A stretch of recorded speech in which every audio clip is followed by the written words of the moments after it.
Let's talk about the actual interview.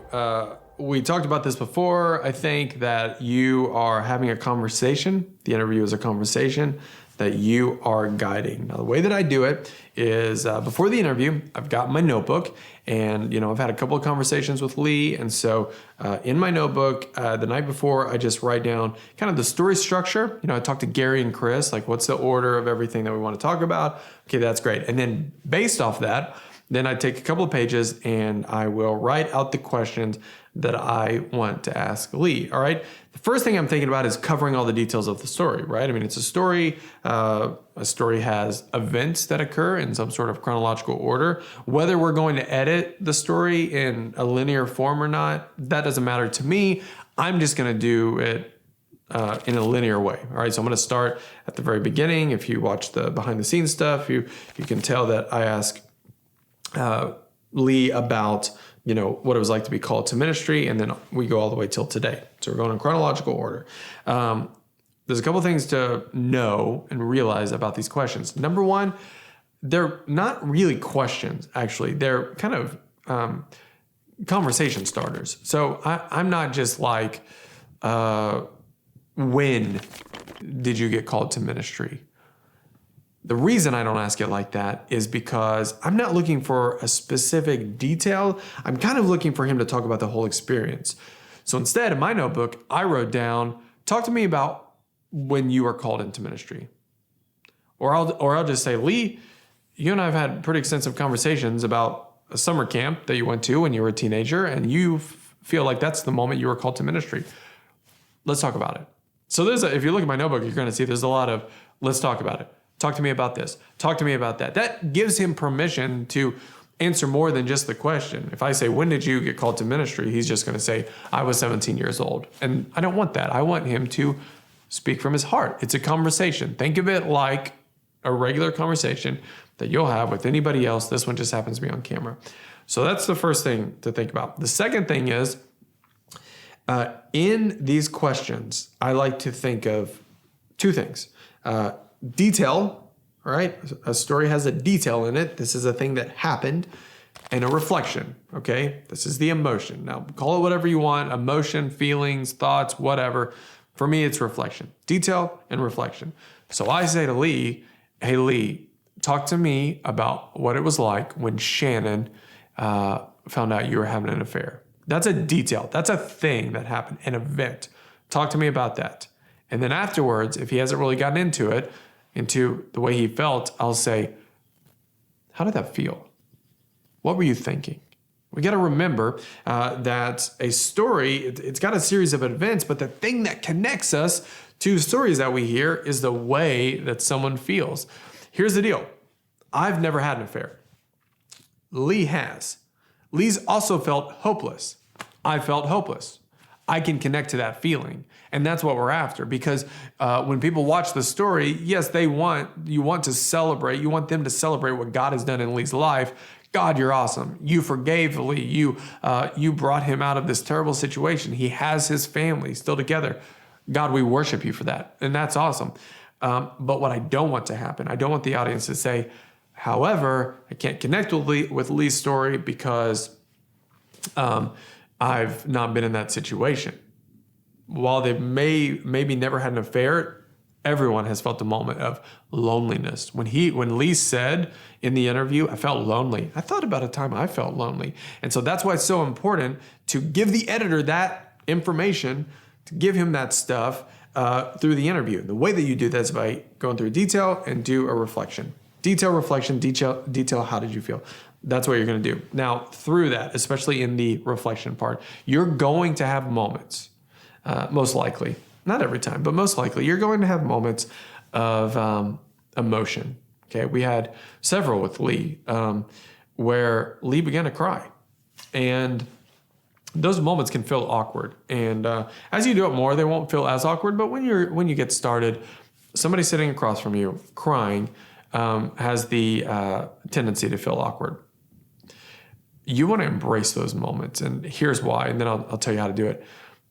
When someone cries, or when someone is moved to tears or moved to some sort of emotion, it communicates the story in a different way. It lets me know how much this means to that person. When Lee says, I felt lonely, I felt hopeless, and I didn't know if my marriage was ever going to be the same. And my hope was that my marriage could just be okay so that my kids didn't come out screwed up. And in those moments when he begins to be emotional, oh man, that touches you. You realize how much that means to him, and it moves you. Watch the behind the scenes footage. Guys, I'm crying because it touches me so much, just because it means so much to him. That's why it matters. Look, some people will say, "Oh, you're abusing the situation, or you're using the situation, or you're capitalizing on the fact that he's getting emotional. You're manipulating." And I disagree.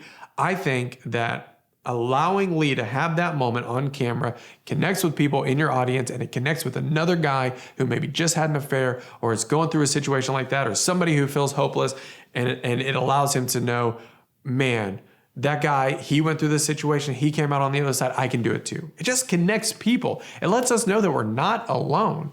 Lee's been hopeless, I'm hopeless. We're all in life together. So that's what it does. Now, what do you do in this situation? Let it ride. All right. And you've got to teach your whole crew, let it ride. When you are actually talking to a person outside of like doing a shoot, or, just talking to your friend. So my friend comes up to me and he's talking and he starts to cry, or my wife is talking to me and she starts to cry. At some point I might, especially with my wife, might give her a hug or give her a tissue or say, hey, it's okay, hon. Totally cool. Hey, I'm here for you. Let's pray. That's what I'm going to do in that situation. I'm going to console. All right. That's not what you're going to do in this situation. In this situation, you're going to let it ride. You're going to let it go. You're going to let Lee be okay and comfortable, because you have brought him to this point by all of the things that you have done to make him comfortable, that when he is getting emotional, he feels okay and comfortable enough to be emotional. Let him be emotional. I let it go as long as he wants to let it go. At some point he might, I don't think he did, but other people have in the past said, after a while they said, I'm sorry, can I get a tissue? And yeah, give them a tissue. If they're kind of wrapping that part up, that's great. You can be comfortable in that way. But if Lee's cool with this moment, I'm cool with this moment until he kind of wraps it up, and then I'll move on. In that moment, think like an editor. How's this going to look in Premiere or Final Cut? How's this going to feel with the music underneath it? Think about just putting the editor in a position where he can use this moment and don't mess it up. And I'll just say this real quick. Don't forget to communicate this information to your crew, especially if you get someone new on your crew that you're bringing in. Say, hey, guys, don't forget, your job during this moment is not to be a distraction. If they start crying, I don't want to hear anybody saying like, it's okay, or somebody go get a tissue, or somebody make noise. It's going to mess up the take or make him feel awkward. Just let it ride. It's cool. Don't worry about it. And we'll move on. That's super important. Once the interview is over, okay, that main interview, I'll kind of wrap it up. I'll ask my last question. My last question is kind of a go-to. I'll say, Lee, I said it here. Lee, what has God done in your heart? And I'll close my notebook. This just gives him an opportunity to speak from his heart. And he said some beautiful things about what God has done. And I think I even asked him another question. What would you say to somebody else who's in your shoes? He said something beautiful there. And in that moment, I just kind of let it ride. We're done, but I don't say cut. I'm not done. I don't say cut, we're done, wrap it up.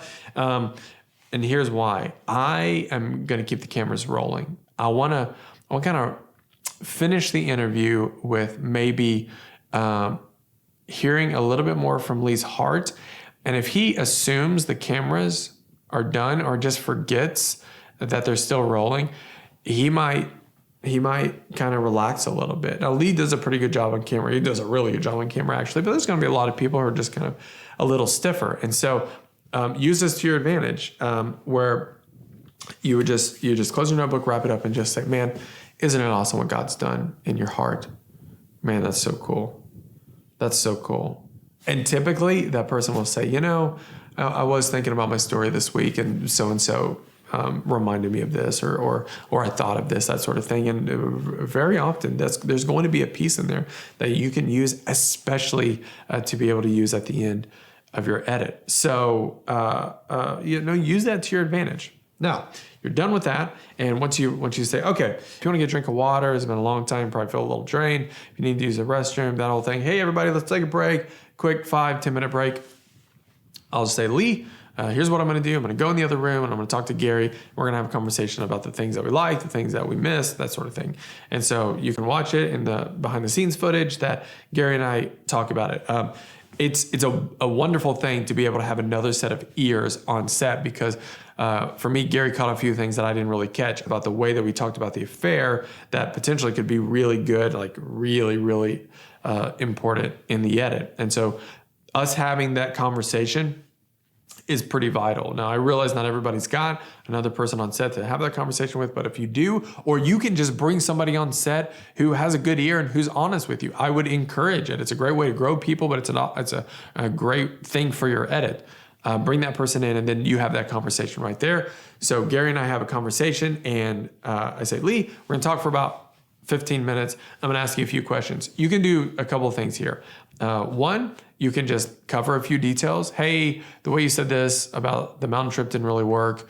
What if you said it like this, just for a safety, just for another pass, so we have another option. We talk about that. You can do that. You can cover details. You can also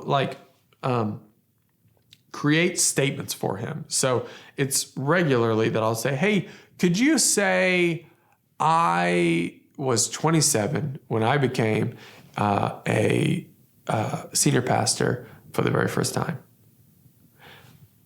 A statement like that could potentially be really helpful in the edit because we're getting, it helps us get from point A to point B. So I didn't have too many of those with Lee, but in the past I've done that with people where I just want a very clear statement that helps me through transitions. Sometimes I'll just go through and say, hey, let's get all the transition statements.